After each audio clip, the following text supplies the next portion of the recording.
Hey, and welcome to my corner of the world over to yours. I am so glad you have stopped by to listen to my latest podcast episode. This one's very special. Well, they're all special. This one's really special.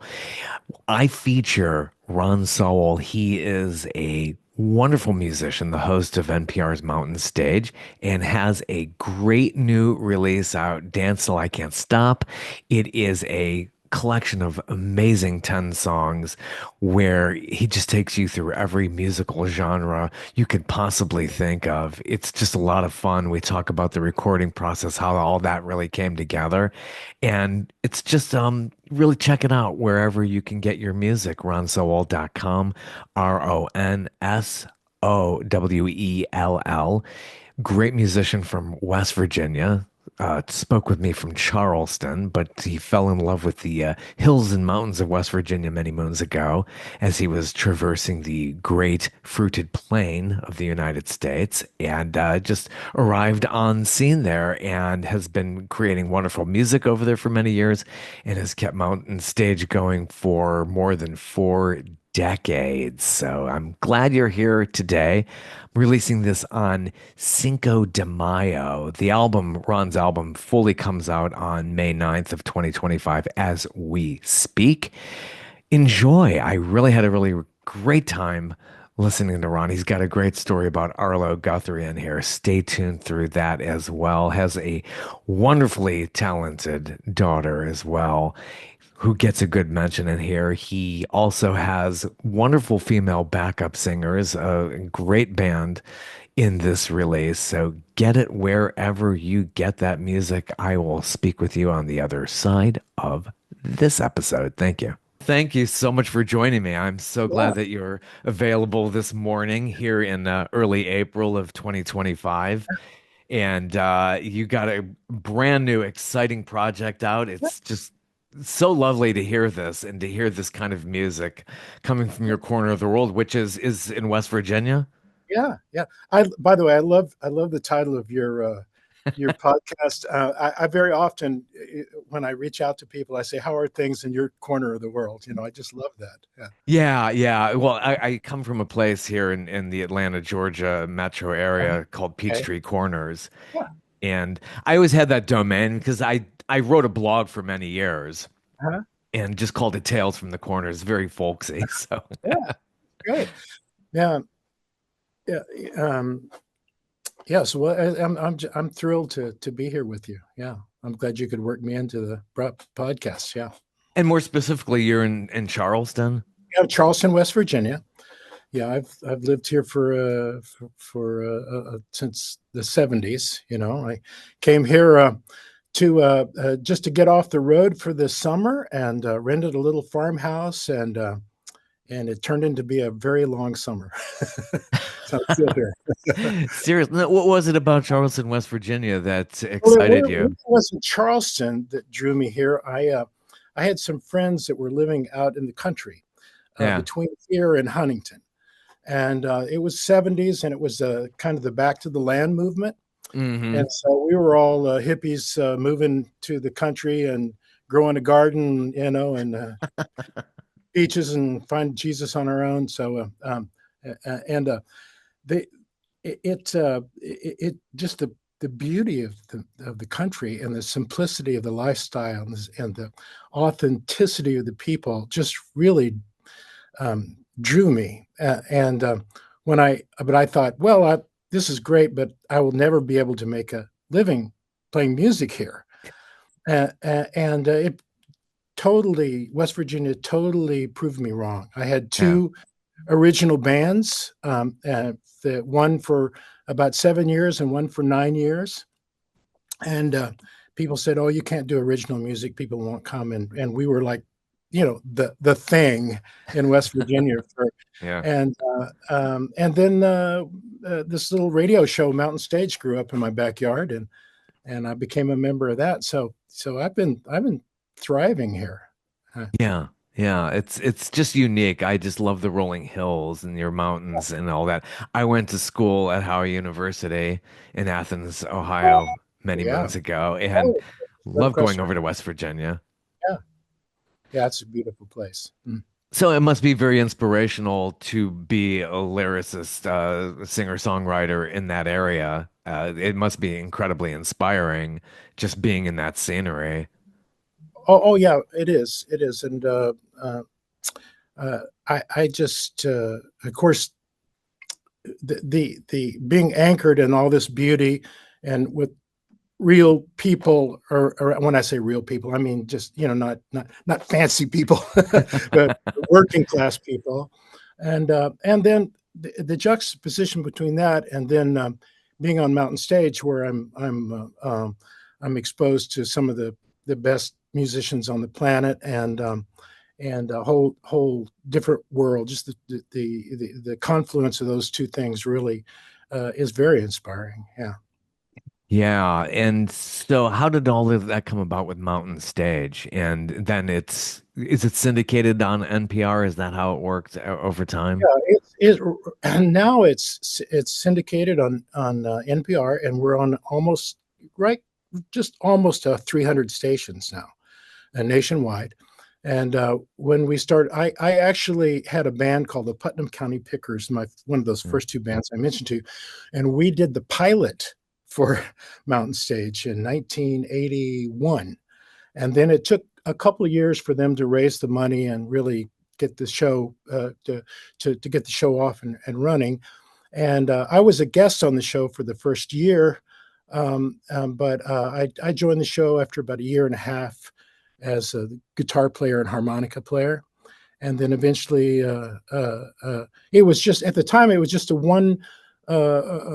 once a month, just a local show, and then it became statewide, and then shortly after I joined the band, NPR accepted us, and we were on about 30 something stations at the time. So it's but it's been 41 years now, Yeah, it which is really adds up, is doesn't it? is like the gift that keeps on giving, you know. It does. It does. It's very unique for those who go on NPR and listen to the different types of programming you wouldn't find anywhere else. It's just so eclectic. And how did you sell it to them? How did that process come about where they were like, "Yeah, we got something special here, and we're gonna take it." You mean how did Mountain Like Stage? executives at at NPR. Yeah, well, from the beginning, people said, "Oh, you can't do a show like that in West Virginia. Yeah. It's impossible." And then so that worked, and then about a year and a half later, we said, "Well, we want to take it to a national platform."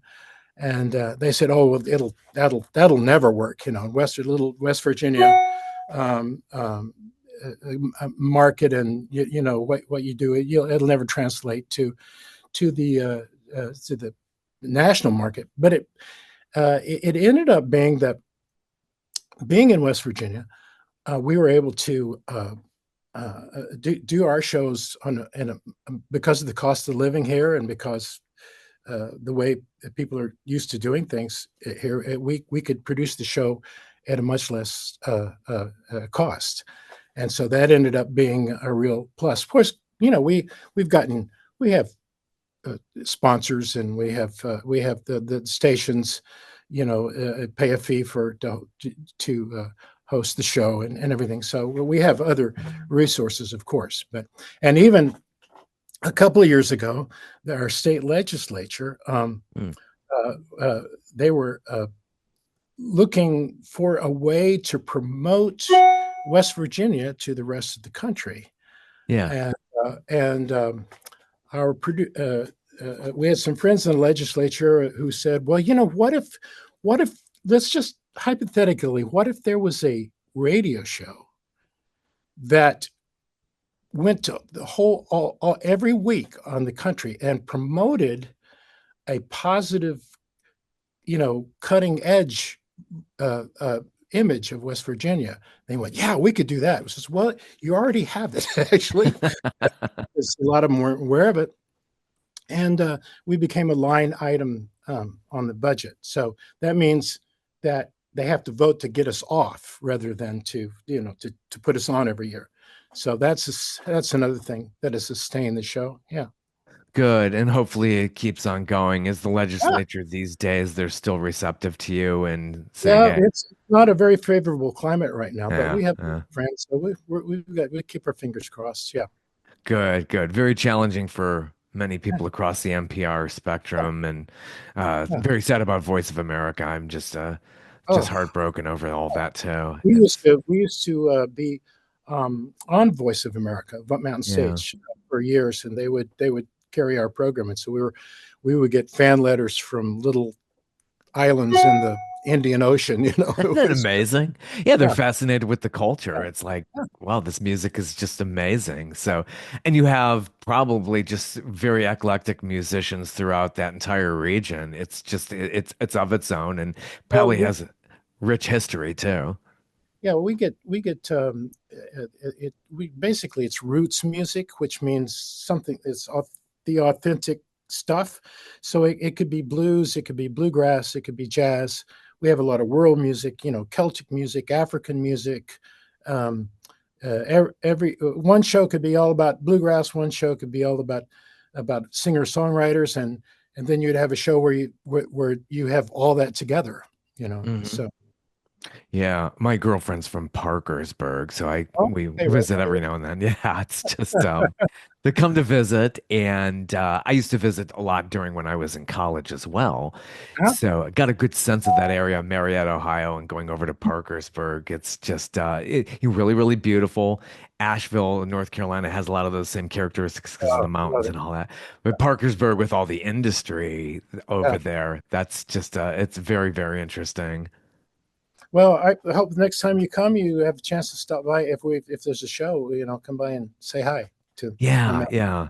I miss it. It's just so part of my youth, and when I spend time in that area, it's just like comfort food. It kind of Providence is a comes great back. music. Yeah, we do at least one show a year from the Blackburn, whatever it is, auditorium there. Yeah, and Yeah, yeah. They've done a lot of work. I was there. It's been a while, but yeah, a lot of work they've been doing yeah, to the university over there. It's just really mhm, just beautiful, and you just feel like it's such a beautiful getaway. I could see why what attracted you to that. You find peace and serenity in the hills. yeah. Well, I grew up in a very different part of the country. I Yeah, was born in Texas. I grew up in New Mexico, yeah. Roswell, New Mexico. Doo, doo, doo, doo, doo. Way, yeah. Talk about flatlands and Yeah, all yeah. that. And I mean, when uh, I lived in a series of cities and traveled around the country, but when the first time I came back to East, the thing that I was struck with, I couldn't believe how green it was. I would Yeah. have to stop my car about every 50 miles and get out and go, God, this is so lush and so green. Because in New Mexico, you have green, but it's a very muted Oh green. It's a yeah. kind of green. So this is a really different kind of beauty. I mean, New Mexico it has its own kind of extraordinary beauty. So Yeah, way, way different. Yeah, for yeah. sure. So Mhm. yeah. And now you had how many releases as a solo artist have you had out now? Well, I had two albums with my first band, the Putnam County Pickers, two with my second band, Stark Raven, and then this is my fourth solo release. Um, uh, and in between, I'm a producer, so I produce a lot of other people too. So and so I'm producing. I produced this album, and the hardest thing I've had to do is to get my producer to whip me into shape to to commit to doing the album. So I usually do a solo album every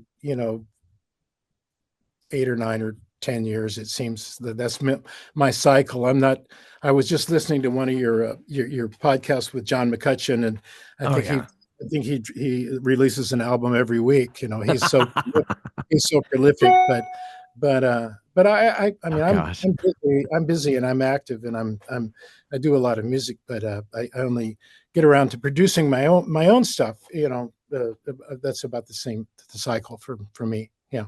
Yeah, and on this project, how long did this take? And did you go to Nashville for the recording of this? No, well, just for a small portion of it. The way it happened was when COVID hit, like the rest of us singer-songwriters, I find Yeah. myself at home, and I thought and I had a little conversation with myself. I said, I've always said that I would write a lot more if I just had some free, unstructured time. Yeah. So, boom, no excuses. So I had been wanting to do an album, so I called my longtime collaborator, one of my dear friends, John Wickstrom, who lives in Baltimore. He's from Charleston, West Virginia originally. And I asked him if he'd like to help me. I had a bunch of songs I'd started. Would he like to help me write this album? And he enthusiastically agreed. And so about once a week, we had a standard this FaceTime phone call, and we wrote about 25 songs. Mm. And so I narrowed those down to 10 for this album. And um, and the album itself took about 6 months to record. And we recorded it in Beckley, West Virginia, at a friend of mine who has a small studio there, just a very modest studio, but he really knows what he's doing. He's got a great ear. He's a great engineer. His name is Dan Bailey. And I've produced 3 or 4 projects with him. And because I've spent a lot of time in the studio and I'm a producer myself, so the two of us were able to navigate through, with the technology now, if you've got good microphones and you've got good recording software, and you hopefully know what you're doing, Yeah. you can produce a really quality album anywhere. But the so we recorded the basic tracks with a bass player, drummer, my longtime buddy Ahmed Solomon from Mountain Stage. He's a drummer. One of the guitar players from Mountain Stage, Ryan Kennedy, incredible electric guitar player and classical guitar player. And I had a bass player named Lars Swanson. Hmm. And Lars plays upright acoustic, and he plays fretless bass. And I am a total slut for fretless bass. I mean, I just something about the Oh yeah. sound that I just can't resist. And then I play a little church gig every Sunday at the Unity Church here in Charleston. And I have a piano player that I've been playing with for about 5 years, Jeff Hott. And he's a great player, and he's never recorded before. So that was my core band. Oh So wow. we recorded the tracks. I had a bunch of overdubs, like these 3 of the songs in there have 3-part girl vocals, women vocals on it. And I say girl vocals because they're kind of Yeah. like doo-wop, Motown stuff. Right. Gives a But good texture. Yeah. yeah, and I went to Nashville to overdub those vocals because my daughter, whose name is Mira Costa, perhaps you've heard a duo called the Sea, but anyway, she's an incredible singer, and she lives in Nashville now. And our host for Mountain Stage now is Kathy Mattea. Larry Gross was the original host. He retired. Kathy took over, and so Kathy still lives in Nashville, and she commutes to Charleston to do the show. So Mira and Kathy, and then a friend of Mira's named Kira Small, who is a beautiful Oh, cool. singer. Yeah. And we went to a studio there in Nashville and overdubbed the vocals on 3 of the tracks, and then Kathy sang a duet with me on one of the tracks, harmony, the dominant harmony part on one of the tracks. And then I had on another. I went to Ashland, Kentucky, Hmm. to which is right down the road, to overdub a clarinet. I wanted to Oh, clarinet on one, neat. Yeah. and then there was one of the songs that John Wickstrom and I wrote. When we were started writing it, I said, John, this is a straight ahead Tex-Mex song. and I'm from New Mexico. I mean, this is just feels to me like the stuff I grew up Yeah. with, because there's a lot of different genres on this Yeah, styles. I could definitely feel that. Hopefully, they all hang together. I think they do, but when we did this, we did it. I just produced it as a full out Tex-Mex song, and the entire time we were doing it, in my mind, I was hearing button accordion, the Tex-Mex button accordion. And I'd met a guy named Joel Guzman on Mountain Stage several times, once with Joe Ely, and once with his band Azteca. He is like the reigning uh, accordion and virtuoso of that style. And so the whole time I'm thinking, oh God, I just hear it in my head. So we finally did all the tracks, got everything ready, and then I crossed my fingers and I reached out to him, and I didn't know what I was going to do if he said no at that point. You were set on that. Yeah, definitely. And he said, "Oh, I love this. I love this. Yeah, send me the tracks, and we'll." So I sent him the tracks, and he did it in a little studio in Texas, and then sent the tracks back to me. We put them in, dumped them back in and in our studio, and then we were able to mix it down, and it sounds like we're all playing together in the same room. So So that's the track I Never Knew. And yes, yeah, yeah. Very, very nice. And how did the lyrics come apart? How did they come about on this song? Because you do some good collaboration with your lyricist, so it's like uh, yeah, very, very interesting. Everything that I've ever wanted. It's just it has that vibe, that Tex-Mex thing going. Yeah, I love that. yeah. Well, John came up with that little play on words. I never knew you're everything I never knew I always wanted, and then we threw in the Spanish translation of I never knew, which is Nunca Sabía, and uh, and basically he had um, the title, and then very often one of us will write a chorus or a lot of the chorus, and the other one will come in and write the verses. So helped him finish the chorus, and then wrote the verses for it. Of course, he helped me refine the verses too. John and I, we both do the lyrics and we both do the music, and we never fight over about, oh, well, you wrote 30% and I wrote Right. 70%. It's just like, I love I'm not comparing us to it, but I love the Lennon McCartney model, Yeah. where there are things where John Lennon would write almost really a whole song, and they'd still put Lennon McCartney on it. But John and I, if we're involved in writing the song, we just do it, split it right down the middle. Yeah, like if you want to put a bridge in, it's like nobody's keeping score. It sounds like, oh yeah, I did that bridge. I did this. It's like it's very like judicious that way, I'm sure.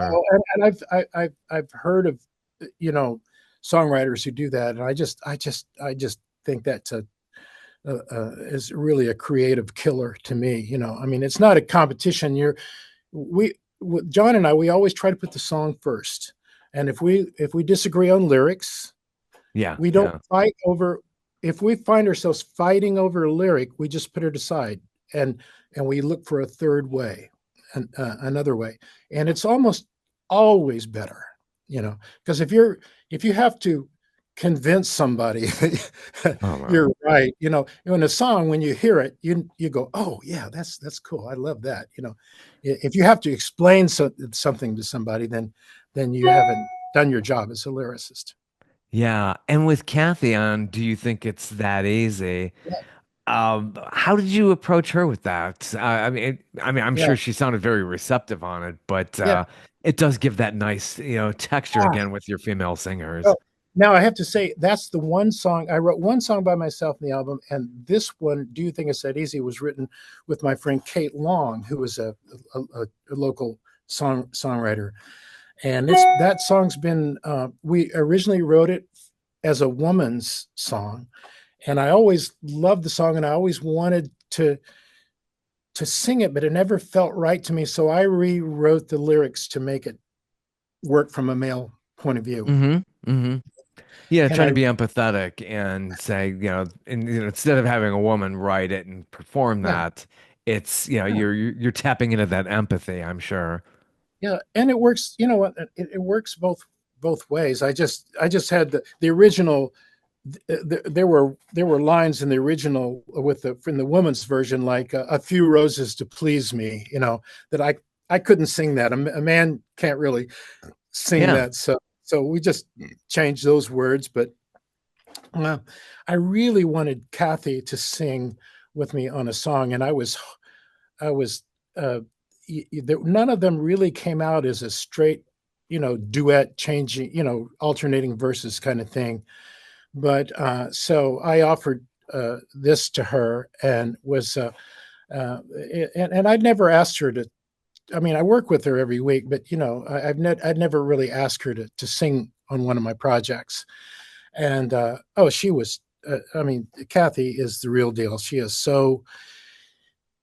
is not only a great artist, but she's a great person and a beautiful person. And she was very gracious and sang did those three songs that I talked about. She sang harmony, one of the three parts in that, and then she sang with me on "Do You Think It's That Easy?" And that was an absolute thrill for me. And I tend to phrase things really differently. I'm not very consistent on my phrasing, and so Kathy was just able to lock right in, and uh, it's the first time I ever worked with her in the studio, Mm. and I, my thought was, she's done this before, Been around the block, yeah. and That's great. she just nailed it, and her voice is so emotional, and she just brings so much to it, and I'm thrilled with how that song turned out. Yeah, true Nashvilleian having that flavor in there. And congrats to your daughter. I had no idea Oh, you had the talent. The apple never falls far from oh, the tree, as they say. Yeah, and more female singers on Who But a Fool. Uh, mhm. I you just and am I hearing a little bit of cowbell in there too as well? Yes, yes, more Yeah. cowbell. Yeah, yes. That song was interesting because it started out as a country song. And then I had this project that I was going to do with a swing band, and so it was then it kind of translated, kind of evolved into a string band, a swing band thing. But when my philosophy with the album with these songs was to not force them into any box, Yeah. to try to make them all fit together. So when I offered this one to the band, to the core band, they just jumped on this, and boom, it was a rhythm and blues kind of Motown, rhythm and blues. It reminds me of kind of Delbert McClinton, which Hmm. I just love him, Yeah. and um, and so that it just screamed for these echo vocals. And Yeah. so I sat down with my daughter um, ahead of the session and said, this is what I want. And then she arranged everything and ran the vocal session, which was a real amazing experience for me, because usually I'm very hands on and on things that I'm producing. But I just sat over in the corner and they were doing such a great job and everything was sounding so good. Every once in a while they would turn to me and say, "What do you think, Ron?" I go, "Yeah, yeah, that's good. Just, keep doing what you're doing." Yeah. But she's an amazing singer and writer. And yeah, and it was a thrill to have her on this on the record. Yeah, yeah, what a treat. And the whole project out this spring, Dance Till the Music Stops. Yeah, Your title track is inspired by, is an old high school friend, the title track. yeah. That I had a friend in high school. He was actually a couple of years younger than me, and he he was he married well, he married a woman who worked for my dad, and so I was friends with both of them even later after high school. But his name was Dusty, and Dusty was diagnosed with early onset Alzheimer's, Mm. and which I mean the part of that disease is was getting the diagnosis and then knowing what was going to happen to Yeah. you, Yeah. That's right? awful. That's And awful. It's cruel. his wife, her name is Heidi, and Heidi's told me that a friend of Dusty's came to him and said, "Dusty, well, this is awful. What are you going to do?" And he said, "Well, I guess I'll just dance till the music stops." Hmm. Yeah. And when she told me that story, I got full body chills, Oh, and yeah. I knew I had to do something with that title, and it really encapsulates, I think, the essence of the album, and that is, to live every moment to its Mm. fullest, and to not dwell in the past, not be anxious about the future, but to be here and the full and the full bring your consciousness uh, in the fullest way to every moment, and find the joy and the peace and that to me is the core message in the album. Oh, yeah, for sure. You could totally feel that. So, getting back into your past and growing up there in New Mexico, when did you pick up the instruments and start singing, and who inspired you growing up? Yeah, well, I got well, first of all, my dad was a beautiful singer, Mm. and I sit beside him in church and sang. That's where I learned how to sing, and learned and it was a church that didn't have a piano, so